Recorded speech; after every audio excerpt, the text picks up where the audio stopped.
Hey, Steve Magnante here at High Octane Classics in Auburn, Massachusetts with another high octane walk-around. This one here is a 1990 Ford Bronco. And we have to remember that 1966 was a very big year for Ford. No, I'm not talking about the Mustang that came out in 64 and a half for the 65 model year. But 66 was the first year for the Bronco, the first generation, which went 6 generations. Of course, the 6th being the one we have right now, the crazy, highly popular new Bronco with turbocharged 6s and 4-cylinder engines, and truly a rebirth of the brand. But this is a 4th generation Bronco here. This is a 1990. But again, the Bronco essentially was a civilized Jeep, if you will.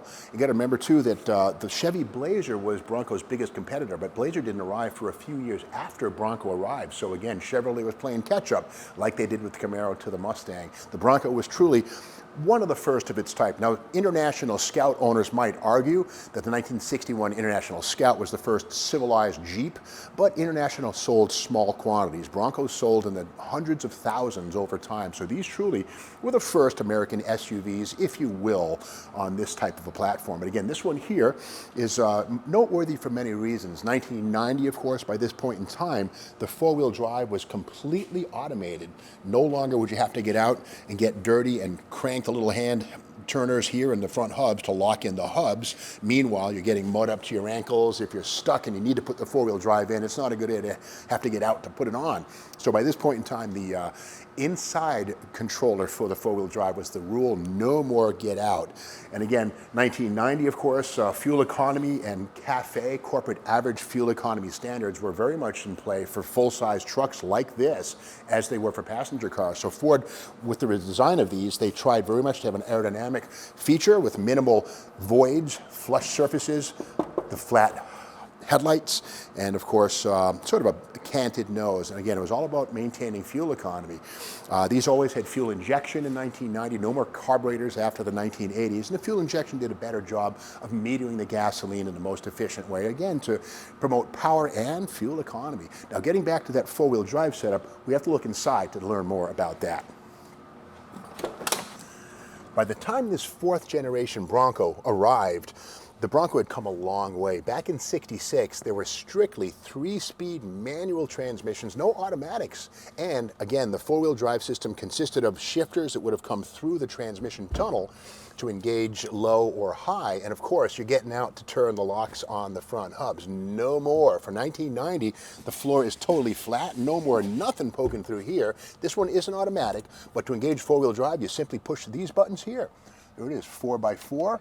Or low. It's all done with electrical switches and servo motors, so ain't progress grand. Now this one here is an XLT. We see the word XLT here and also on the fenders. And that indicates a higher level of equipment.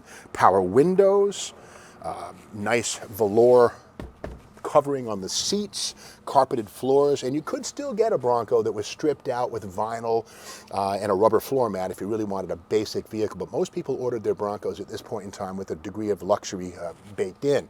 Cruise control, we see it right here, something you couldn't even think about in 1966 on the first Broncos. And of course, a function of its time, the speedometer here reached to 85 miles an hour. And that was a federal mandate starting in the late 1970s. It went all the way to 1989. And most automakers obeyed the mandate. But this 1990 would have been one of the last to have the mandatory 85 mile an hour speedometer, and more realistic 100 and 110 mile an hour speedometers would be seen in subsequent years on Broncos. Now the whole thing about making this Bronco move is on the other side of the firewall. What engine are we looking at? Let's check that out. Now, there were 3 possible engines in Bronco: the 300 cube inline 6, the 302 V8, or the 351 V8. And what do we have here? Okay, this is the 5-liter or the 302 V8. We can see this one has the dual throttle body induction here. These long tubes make their way across to the air filter over on the other side. But the intake manifold on these is ram tuned. We can see that these long intake runners here, feed into a plenum, which of course helps to boost low-end torque on the free. It doesn't cost you anything to design a manifold that way. And again, this is the 5-liter, the 302. Don't confuse this particular engine with the same size engine used in 5-liter Mustang. Same family, however, totally different cam, very different induction. In fact, this would not fit under the hood of a Fox Mustang, but the bottom end of this thing, the 5.0, is pretty much a similar piston rod crank block assembly. It's the time-honored 302 Ford. Now this one has got air conditioning, which was seen on vast majority. It wasn't standard. You had to pay extra for AC, but with that said, the SUVs were becoming far more luxurious than utilitarian. And interesting to see here, even a ram air effect right here. Believe it or not, with the hood closed, there's a gap where air is drawn into this opening, which of course then feeds into the air cleaner. But cool, dense outside air is always better for power and fuel efficiency than hot under hood air. But again, we see on the driver's side, low front, 4x4. That means, of course, we're looking at a Bronco. Let's check out the rest of the body. Now let's remember, this is a full-size Bronco. At this same point in time, the mid-size or the downsized Ford Ranger was the platform for the Bronco 2, which was generally about a 7/10 scale Bronco. But these were based on the Ford F-Series pickup truck. This is the full-size Bronco. Now the funny thing is, the fiberglass roof on the back of this, a lot of folks mistakenly think that it comes off. Because you got to remember, back in 1966, well into the early 70s, you'd get your Bronco as a wagon or as a pickup truck or a roadster. Well, these were born to be closed all the time. This does not unbolt. If you remove this, you're doing some serious surgery to the vehicle. So these were born to be hard tops. But again, by this point in time, fewer people were using their Broncos on the farm or on an industrial site, and more people were driving them every day. So they had to have creature comforts, and a sealed cabin was one way to make it more comfortable inside. Now, speaking of inside, let's open the tailgate. And fully carpeted right here, which is something you would not have seen in a first generation, basically a tractor Bronco back in '66, which had a steel floor in the back. But again, these are far more civilized, a lot more creature comforts baked in, and they sold by huge numbers by this point in time, 1990. And again, this top does not come off. It might look like it's supposed to, but it doesn't come off. And the same thing happened over in Chevy Blazer land, where initially the top was removable, but by the mid-'70s, Chevrolet bolted the top onto the Blazer, and you weren't supposed to take it off, quite honestly. Same thing here. But again, a nice example right here. This is original paint, and it is interesting.